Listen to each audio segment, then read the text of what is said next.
Alright, ladies and gentlemen, welcome back to Cheap Horsepower. Now, I may have gotten lucky enough to be able to show you exactly the types of problems that I see with these motors. If you notice, that's not moving at all. The other side, I can kind of show you, it has play like it should. This side does not right now. The other thing you'll notice is it's sticking open just slightly. It almost looks like it's bent. And that was my initial thought until I went up here and I realized this is stiff. Now somebody's done something before. I can see that that part right there is damaged. And that's usually indicative of somebody putting on a wrench and doing this, which is hopefully, yep, going to loosen up. Now, the other thing I'm going to have to do is I'll have to get a pair of needle nose pliers on that because she doesn't want to spin, which may be a good sign. I'll show you why in the next. Alright, now let's take a look. So like I said before, this piece right here, I need it to move, and I'm going to loosen that up right now. Now, if I got lucky, after I kind of see what this arm is doing, yep, I got some play now. I'm just putting my finger on there, yep. I'm going to go pretty loose here, just to kind of give myself some literal wiggle room at this point.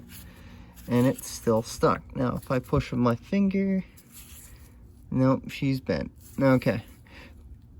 What I'm going to try and do is I'm going to show you how I might be able to unbend this valve and get it to seal properly again, and I'll show you how to do a leak down test with a little bit of oil or gas or water, if that's all you have. Just make sure you go through it after again with like some WD-40 or something, just to you know, get the water out of there. That's what WD stands for, by the way, water dispersant. So that stuff works great. So if you do end up using water for your leak down test like I typically do, I'll lubricate after. The other thing is install it immediately. This way, once your cylinder's firing again, it'll just steam clean that part of it, because that water is just going to get burned off or steamed off, and you won't have to worry about it. So that's the other thing. It's not going to do any harm if you're not spending, you know, a couple days in there, you know, just letting it soak. So, you know, just keep that in mind. All right, now most people would not recommend doing this, me included. But if you're in a pinch, you are in the field, you need your engine to run right now, emergency situation, I have to get back out there, this is what you're gonna have to do, at least to try and bend this valve back. Now what I'm doing here is this is gonna protect the valve seat a little bit, so I'm just gonna take some electrical tape, go like that, and wrap this real quick. Hopefully you got some electrical tape with you. That's going to protect it, because here's what I'm doing. I'm shoving this thing in here, and people are going to cringe when they see this. They're like, no, you're going to break it. Oh my God, it's never going to be the same. You're right, it's never going to be the same. It should, you should get a new valve and put a new valve in, but we're not doing that right now. We're gonna try something. What I've done on the backside, by the way, is I have this flathead screwdriver holding that valve down a little bit. So I'm going to be careful because I don't want it to snap. But, alright, let's see what we can do here. Now, obviously I got to do this by my eyes, but I'm going to put pressure like this. Yep, it's bending. It's bending. And I'm going to eye it and get it as close to center as I possibly can. It looks like it's about centered. Now if I go too far, I can go from the back side and do the same thing. This is the angle I'm going to look at now. I'm going to say to myself, That's good. And you can also go left to right, but typically it's up and down. Yep, that looks good. Okay. Now, here's where we see if we got a little lucky. I'm gonna flip this back over. I'm gonna undo that. Now it's released, right? So I undid my flathead. Now I'm gonna go to the other side. It looks like it's close, but I don't think we're quite there. The other thing you can do to kind of test that is do this again. Just use your leverage, go up and down a few times.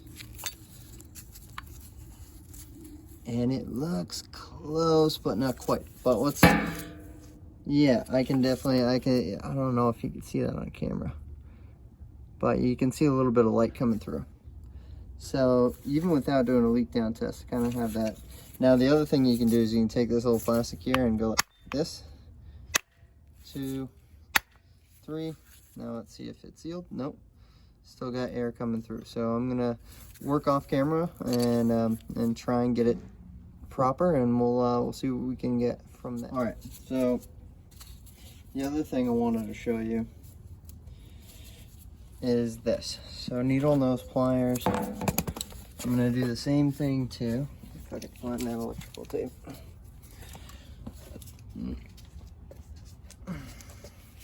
All right, with these needle nose pliers, I'm gonna take some electrical tape and I'm gonna do up each end of it. And the reason why, I'll show you here in a second. So let's do the other side. Trying to do this one-handed so I can. All right, there we go. Okay, so it won't damage the valve.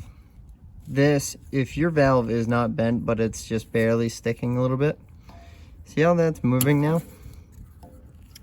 This is another really, really good way to loosen up a sticking valve without hurting it.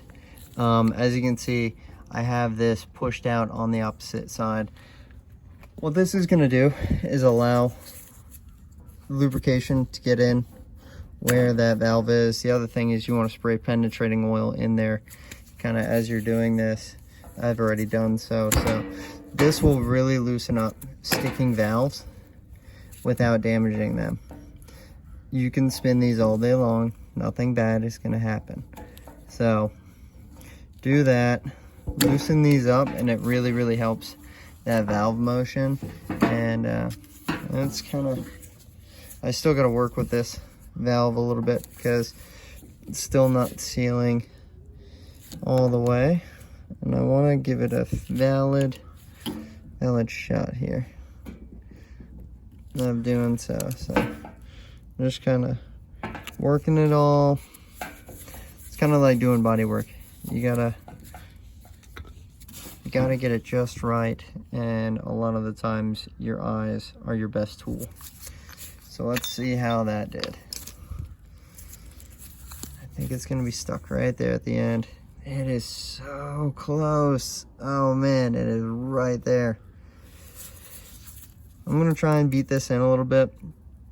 Sometimes it'll help seat it as well, and just get that last little bit. So I'll do that off camera, but sometimes what I'll do is I'll put it like this, then I'll get a hammer on the tip of that, and then it'll drive it in without doing any damage to the valve, other than, you know, obviously hammering it in. So I'll see how it goes.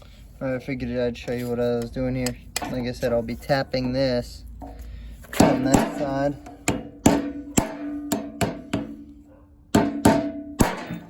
Give it a couple good whacks.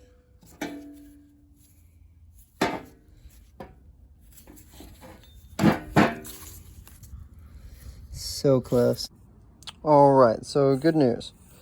As soon as I started taking this arm off, because I was going to disassemble it because I didn't think it was sealing right, apparently I was wrong. Because I did get it well enough. I had a feeling I got it lined up pretty centered. I even pounded in a little bit just to kind of see how it would go. And I did move it in and out a couple times to make sure, but watch this. So this is, I know this is kind of weird because it's water, but it's not going to be staying there for long. And like I said, I got some water dispersant, aka WD-40, that I'm going to throw in after I take this water out, as well as use some carb cleaner. That always helps dry it all out too, and gets in the nooks and crannies. So as you can see, it's not leaking, it's sealing perfectly, and that valve was sticking. Now I think I found out why. I think it was this guy. This, when it was coming out of here, by the way, that's how you get these out. You have to thread in like one of these bolts that matches the threads. As it was coming out really mean. And if you look on this, you can see wear marks where it kind of looks uneven. So I'm going to lube this up really well, reinstall it, and I'm willing to bet everything is going to work just like it should. All right, keep in mind, I was doing this partially as an experiment, but I want to show you something. It looks like it was a success. See how the, oh, there we go. See how the valve has normal movement? I'm able to, let's get some leverage on it. Come all the way out, go all the way back in. And then when I look inside here, I don't see any air holes. And then again, like I said, this has already got lubricant in it, so this is kind of gonna base it up. But look at that. No leaks. No leaks at all. When this thing, I could see it had air pockets when I tried to do that before, and it would just leak right out like immediately. And now, both sides, they don't leak at all. I got this engine for free. That's why I'm just kind of trying new things on it. But that was able to work with great success. So